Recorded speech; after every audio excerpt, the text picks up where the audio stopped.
Who wants it? Another way of putting it, what do you want? Now, chances are you've asked yourself this question many times, and don't worry if you don't have that answer, because eventually you will. As a graduation speaker, I'm supposed to impart some kind of wisdom to you, but I'm no wizard or deep thinker. I'm just a guy who writes about sports at the Wall Street Journal. The Wall Street Journal, it's like Barstool for your grandparents.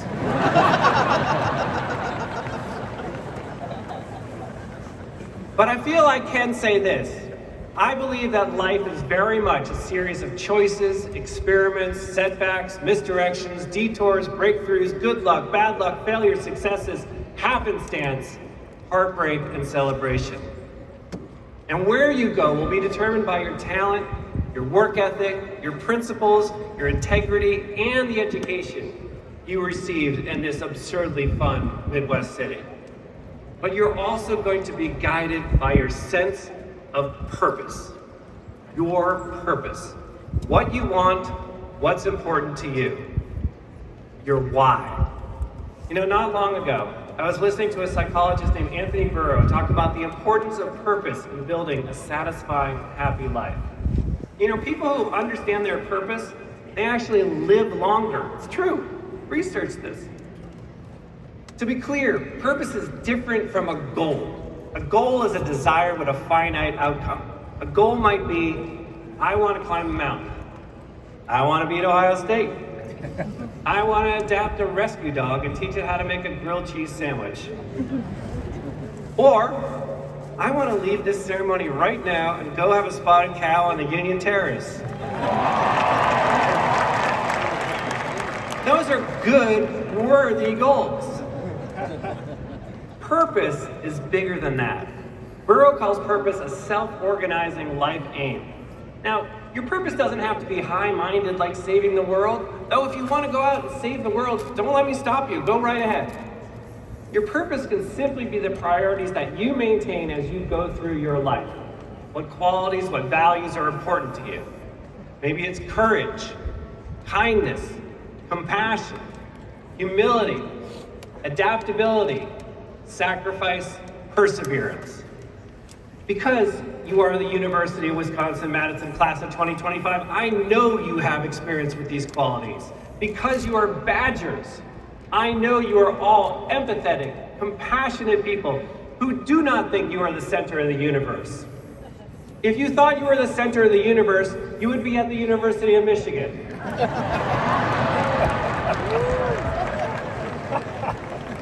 I kid. Some of my best friends and work colleagues are Wolverines. They're all very smart and talented. Just ask them. But on the topic of purpose, you can live a life of purpose even if you don't know exactly where it's going. You can pursue a life of kindness right now, and you will be shocked at how the world opens up to you. I don't have to tell you that these are complicated, stressful, sometimes agonizing times. We live on a beautiful but chaotic planet where confrontation has become currency. Disinformation is abundant. USC and UCLA are in the Big Ten, and Northwestern is actually good at a couple of sports. But you don't have to accept the world on those terms. You can choose to be an optimist among pessimists, a fixer instead of a complainer. You can give energy to the people around you rather than take it away. And you can listen. That alone is a life with great purpose, to be someone who listens. Now, I know this is high-minded talk from a man who writes about people who run around in shorts. I'm a person who once wrote a story about the San Francisco 49ers in which I misspelled San Francisco. It's true. You can look it up. Got a correction. But sports are sometimes overvalued in our society. I do believe that. But they also have values and purpose that we can learn from. They depend on teamwork, cooperation.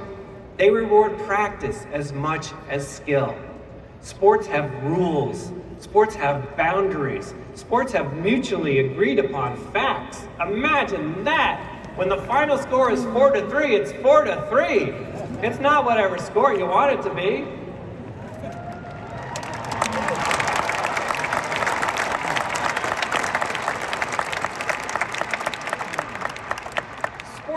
Sports also produces a very specific, emphatic brand of human joy. I feel that way every time when I see an athlete achieve a dream. Joy is important. As you go through life, do not deprive yourself the experience of joy. Spend time with people who give you happiness. Stay open to new experiences as you are today. Find satisfaction in small routines, the place you live, community service, time outside in the natural world, like trees and lakes and stuff. And every once in a while, do me a favor and write down what you think about what's going on. Let me be a cranky old sports writer for one more second and make a case for writing and the power of words. Yeah, we live in an era of video, and audio, social media, and blossoming artificial intelligence. But we shouldn't outsource the humanity of the written word, the magic of the well-crafted sentence, the habit of reading, and the correct spelling of San Francisco. So please, keep writing. Please keep reading. Don't worry if you don't do these things now. Don't worry if you don't have a perfect plan. None of us do. Even people with podcasts. Humility is your friend. Life is often a process of learning what you don't know. You will be humble. You will recover. You will gain insight and perspective, which are gifts. Right now, you have the greatest gift anyone can have: time. Look around the stadium. There are older people in these seats all around us who have accomplished incredible things. These are people who have lived satisfying lives of purpose. There are also lots of people who are going to be thrilled to no longer be writing checks to the University of Wisconsin at Madison.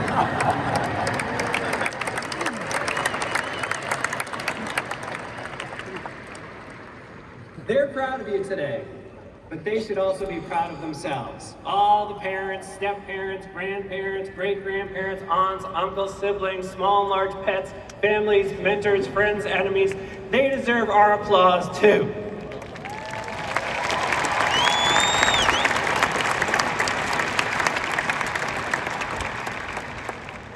Older folks like us, we would love to have the time that you have, because it is the luxury you cannot buy.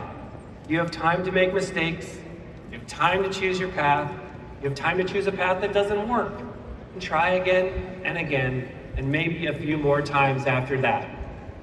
On the way, you are going to discover your why, your purpose. You're already on that road. So one day, when somebody asks, who wants it? You will be a badger, and you will raise your hand.